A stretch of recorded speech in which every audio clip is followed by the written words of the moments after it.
Hi friends, welcome back to my channel tasty tales with Hanu. ఈరోజు వీడియోలో మనం ఎంతో టేస్టీగా మష్రూమ్ మసాలా కర్రీ ఎలా చేయాలో చూసేద్దాం. ముందుగా మష్రూమ్స్ని తీసుకొని ఇలా శుభ్రంగా నేను చూపించే విధంలో క్లీన్ చేసుకోండి. ఇలా క్లీన్ చేసుకోవడం వల్ల మష్రూమ్స్ మీద ఉన్న డర్ట్ అంతా పోతుంది. ఈ విధంగా మష్రూమ్స్ అన్నిటినీ క్లీన్ చేసుకోండి.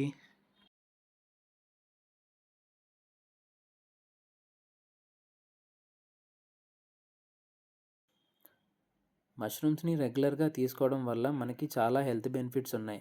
అందులో ముఖ్యంగా విటమిన్ డి, బి12, ఫైబర్, అలాగే మన ఇమ్యూనిటీని కూడా పెంచుతుంది. మష్రూమ్స్ని మనం రెగ్యులర్గా తీసుకోవడం వల్ల బ్రెయిన్ ఫంక్షనింగ్ కూడా బాగా జరుగుతుంది.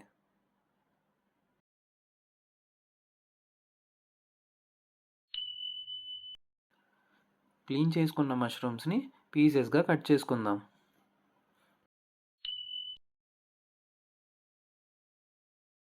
ప్యాన్లో 3 టేబుల్ స్పూన్స్ ఆయిల్ తీసుకొని ఆయిల్ హీట్ అయ్యాక మనం కట్ చేసుకున్న మష్రూమ్స్ని, అలాగే 1 టేబుల్ స్పూన్ సాల్ట్ వేసి 3-5 నిమిషాలు లో ఫ్లేమ్లో ఫ్రై చేయండి.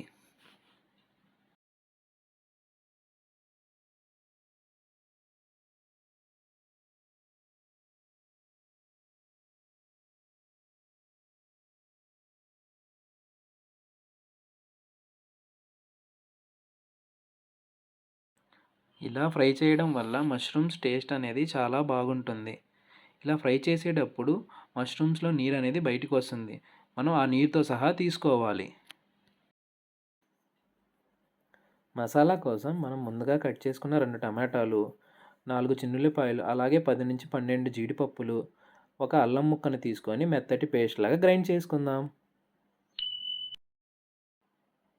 అదే ప్యాన్లోకి 2 టేబుల్ స్పూన్ల ఆయిల్ తీసుకొని ఆయిల్ హీట్ అయ్యాక దాల్చిన చెక్క, 2 ఇలాచి, 4 లవంగం, వాటితో పాటుగా 1 టేబుల్ స్పూన్ జీలకర్రను తీసుకొని ఫ్రై చేయండి. ఇప్పుడు కరివేపాకు, అలాగే ముందుగా కట్ చేసుకున్న పచ్చిమిర్చిని వేసుకొని ఫ్రై చేయాలి. పచ్చిమిరపకాయలు బాగా ఫ్రై అయ్యాక మనం ముందుగా కట్ చేసుకున్న ఆనియన్స్ని గోల్డెన్ బ్రౌన్ వచ్చేంత వరకు ఫ్రై చేయండి.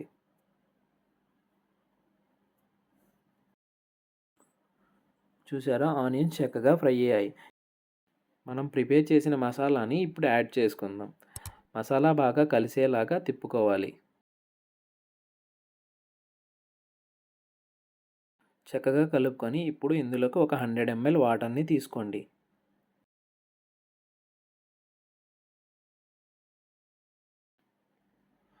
ఒక 10 నిమిషాలు మూత పెట్టుకొని కుక్ చేసుకోవాలి. ఇప్పుడు ఇందులోకి 2 స్పూన్ల కారం, 2 స్పూన్ల గరం మసాలా, అలాగే 2 స్పూన్ల సాల్ట్ని తీసుకొని చక్కగా కలుపుకోవాలి.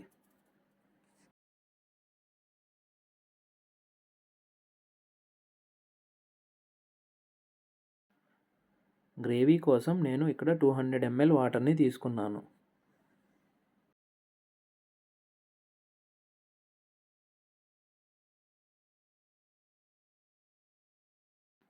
అంతా ఒకసారి చక్కగా కలుపుకొని ఇప్పుడు మనం ముందుగా ఫ్రై చేసుకున్న మష్రూమ్స్ని యాడ్ చేసుకుందాం. మష్రూమ్కి మసాలా బాగా పట్టేలాగా కలుపుకొని ఒక 10 నిమిషాలు మూత పెట్టుకొని లో ఫ్లేమ్లో కుక్ చేసుకుందాం.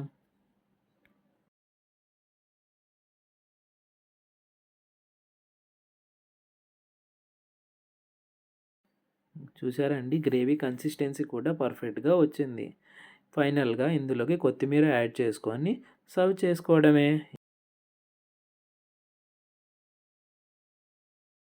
ఇంతేనండి, ఎంతో tasty mushroom masala curry ready. వేడి వేడి అన్నంలోకైనా చపాతీలోకైనా పర్ఫెక్ట్గా ఉంటుంది. ట్రై చేసి కామెంట్లో చెప్పండి ఎలా వచ్చిందో. Please like, share and subscribe to my channel. Thank you for watching. ఇంకో వీడియోతో మళ్ళీ కలుద్దాం.